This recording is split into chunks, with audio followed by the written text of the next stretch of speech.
Healthy we are our whole lives.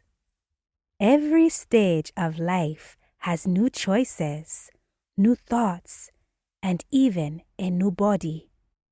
Your body, mind, and spirit grow and develop throughout your life. It is healthiest to see life's changes as growing opportunities.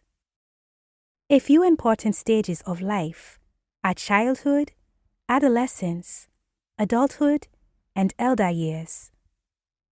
Each stage brings new health concerns and many new decisions to make. Where are you on this timeline of life? What kind of decisions did you make in each of these stages? Our body, mind, and spirit need to be honored and cared for in every stage of life. To be our healthiest self throughout life, it's best to be educated about the body's changes. Just as we take care of our bodies throughout life, it is even more important to take care of our minds, choosing the thoughts that will result in the kind of life you want to live. Our spirit is the same throughout time, but grows in wisdom as our body and mind mature. Let's discuss the importance of healthy bodies, minds, and spirits throughout our lives.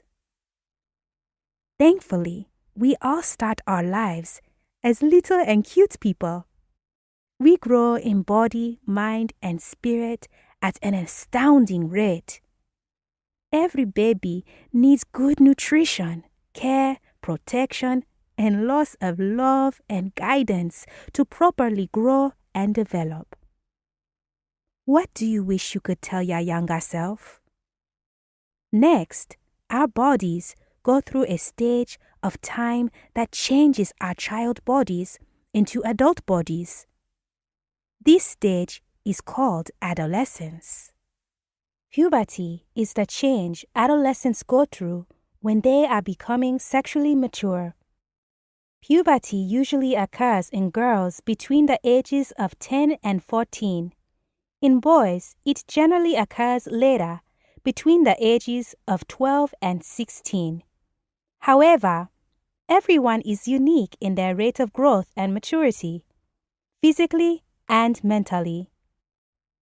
Puberty for girls begins with breast growth, underarm and genital hair growth spurts, widening of the hips, deepening of the voice, and the beginning of her menstrual cycle or period. Most adult women will have over 400 menstrual cycles in their lifetime, between the ages of 12 and 51. Menopause is when a woman has not menstruated or had a period for over a year. The average age that menopause begins is between 48 and 55. What stage of life are you in now? What physical changes have occurred for you recently? Let's learn about the female body, the amazing female anatomy, and how it makes us so incredible. The uterus is a hollow muscle about the size of your fist. This is the womb where a fetus, a baby, develops before birth. When a woman is not pregnant, the uterus goes through a cycle every 30 days that builds up a soft lining, then sheds that lining. The cycle the uterus goes through is called menstruation, or having a period.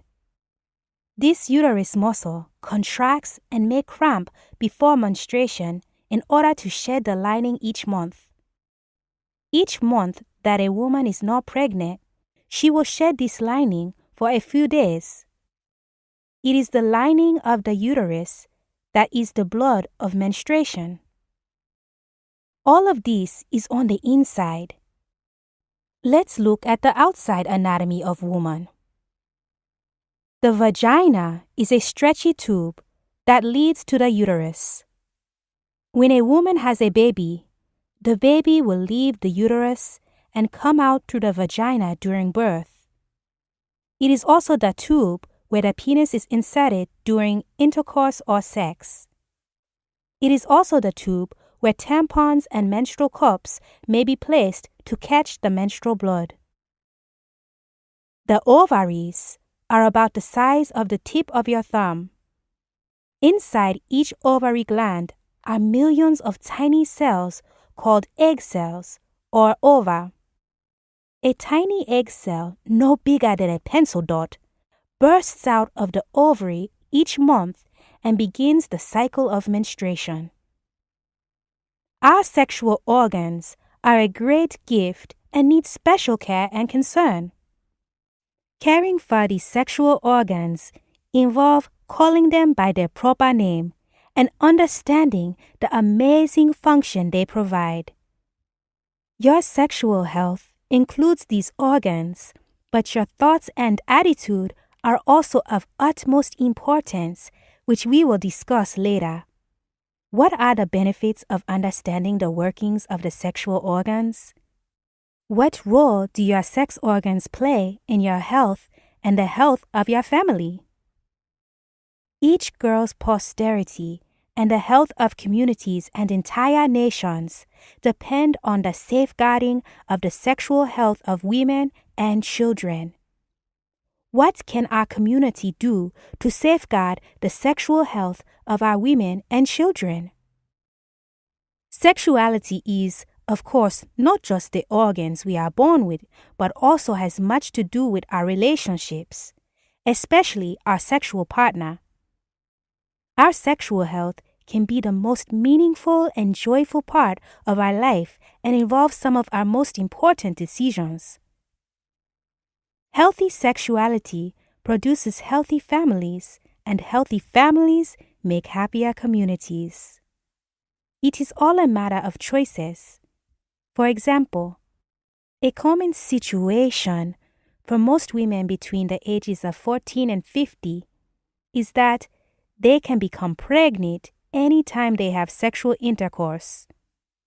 The thoughts she chooses in this situation affect both her and her children's future. She could think, "I'm not in charge of what happens," which leads to feelings of powerlessness, dependence, and irresponsibility. This could cause an unsupported pregnancy, which results in an unstable future for both her and her child. Here's the same situation with a different outcome. She has a choice to think different thoughts. She could choose to think, "I am in charge of when and with whom I have sexual relations." This leads to feelings of empowerment, responsibility, and being in command of her life and her goals. These feelings give her more options in her own life, and as well as giving her future family stability, which results in a healthier, happier family and a more peaceful, prosperous community. How can your sexual organs be the cause of the most joyful and most sorrowful times of your life? What thoughts do you have that contribute to your sexual behavior or attitudes? How can you catch your thoughts and attitudes before they produce unwanted feelings and results in your life? Culture, gender equality, and safety greatly affect sexual health as well. Unfortunately, some traditions do not honor the rights and safety of women. When a young girl grows up in a culture that puts her below a male in status, it is difficult for her to honor herself and her sexuality. When young girls and women's sexual safety is threatened, it creates very high-stress situations, making it difficult for them to thrive and be healthy sexually. Sexual abuse is very sad and unfortunately quite common in our world. We, as women and concerned men, however, can create positive change in our culture concerning gender equality, and women's safety? What would your life and community look like if there was total gender equality and respect? I am powerful. I am bright. I am a woman. I know what's right. Healthy am I. Healthy am I.